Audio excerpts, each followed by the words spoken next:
अगर आप भी बिहार बोर्ड का 2025 का जो परीक्षा हुआ था, चाहे वो इंटरमीडिएट का हो, चाहे वो मैट्रिक का एग्ज़ाम हो, अगर आप दिए थे तो आप भी रिजल्ट का इंतज़ार कर रहे होंगे। तो वही आज आपको बताने वाले कि रिजल्ट वो कब आने की संभावना है, यानी वो कितने तारीख को आने वाली है। चलिए उसके बारे में बताते हैं, और टॉपर वेरिफिकेशन भी कब होगा इसके बारे में चलिए जानते हैं। चलिए देखते हैं। देखिए, बिहार बोर्ड के द्वारा 12वीं बोर्ड परीक्षा 1 फरवरी 2025 से 15 फरवरी 2025 तक परीक्षा संपन्न हुई थी।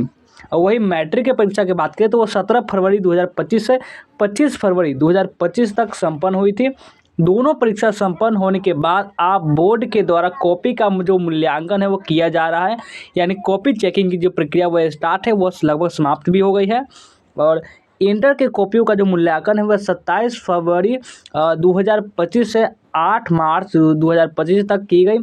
वही मैट्रिक की कॉपियों का जो मूल्यांकन है वो 1 मार्च 2025 से 10 मार्च 2025 तक की गई। कॉपियों के मूल्यांकन समाप्त होने के बाद अब छात्रों का रिजल्ट फाइनली जो रिजल्ट है वह तैयार किया जाएगा।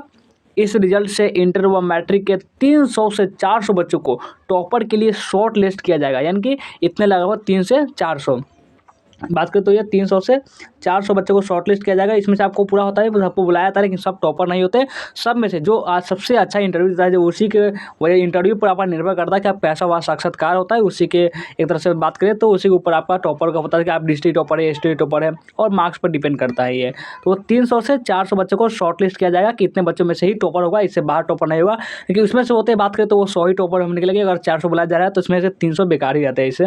और बच्चों को टॉपर के लिए शॉर्टलिस्ट किया जाएगा। फिर इन बच्चों को बच्चों के पास डायरेक्ट बिहार बोर्ड ऑफिस से उनके जो रजिस्टर मोबाइल नंबर, जो आपका जब भी आप जो फॉर्म भरे होंगे ना, जब आप एग्जाम देने के लिए जो एडमिट कार्ड के लिए अप्लाई किए होंगे, तो जो उसमें रजिस्टर में जो नंबर दिए होंगे मोबाइल नंबर, उसी पर आपको कॉल किया जाएगा।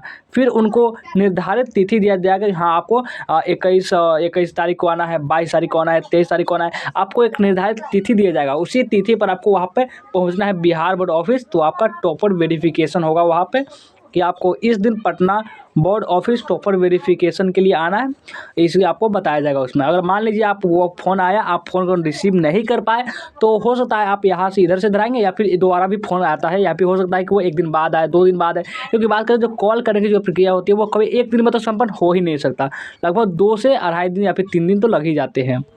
और आगे देखते हैं। टॉपर वेरिफिकेशन के लिए छात्रों के रजिस्टर मोबाइल नंबर पे कॉल जाने के साथ साथ उनके जो विद्यालय, यानी आपका जो स्कूल होगा, स्कूल कॉलेज के जो प्रधान अध्यापक, जो प्रिंसिपल होंगे, वहाँ भी उनको भी सूचित किया जाता है कि आपके जो कॉलेज है, आपके स्कूल से बच्चे का टॉपर लिस्ट में शॉर्ट लिस्ट किया गया है, या फिर उस पर कॉल कॉल जाने वाला है। इस तरह से आपको बताया जाता है। इसीलिए यही आपको एक तरीका है, जिसका आपका फ्रॉड कॉल भी आते हैं, तो उससे अपने जो अपने टीचर होंगे उससे आप पूछ सकते हैं कि हाँ मेरे पास वाले आपको पास आया है कि नहीं, कॉल जो हमारे शॉर्ट लिस्ट किया गया है या नहीं। क्योंकि बहुत सारे फेक कॉल भी आ रहे हैं, ताकि बच्चे किसी भी हाल में बोर्ड ऑफिस पहुंच सके, वो अपना इंटरव्यू दे सके।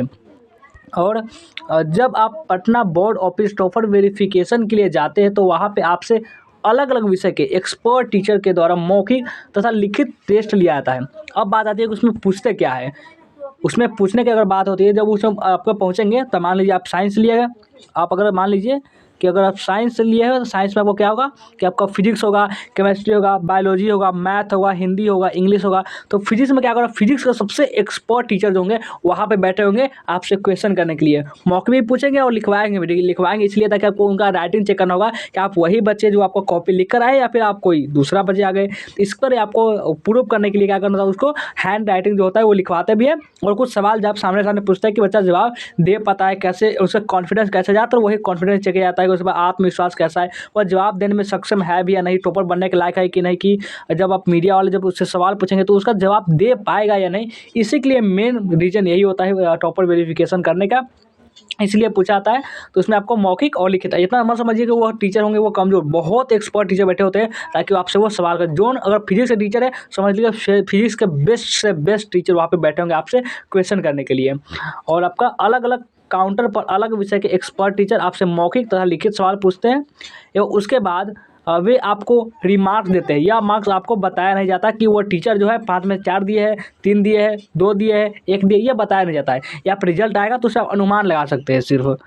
और जब आपका टॉपर वेरिफिकेशन संपन्न हो जाती है, तब आपको आने जाने का जो पूरा खर्च तथा नाश्ते का डब्बा देकर आपको जाने के लिए बोल दिया था कि आप भाई आप जाइए, अब आपका टॉपर वेरिफिकेशन कंप्लीट हो चुका है। और दोस्तों जब टॉपर वेरिफिकेशन संपन्न हो जाती है तब बोर्ड के द्वारा सभी टॉपर बच्चों में से 50 या 100 बच्चों को टॉपर के लिए सिलेक्ट किया जाता है कि हाँ इसी आपका 50 से 100 बच्चे जो होंगे वो टॉपर, इसमें आपको district topper, state topper rank के हिसाब से डिसाइड किए जाते हैं। तो ये हुआ आपका रिजल्ट कब आ रहा है। तो उम्मीद है आपको वीडियो बहुत पसंद आएगी, पसंद आए तो लाइक जरूर करेंगे, सब्सक्राइब भी कर देंगे, जो भी नए बच्चे होंगे इस चैनल को सब्सक्राइब भी कर लेंगे।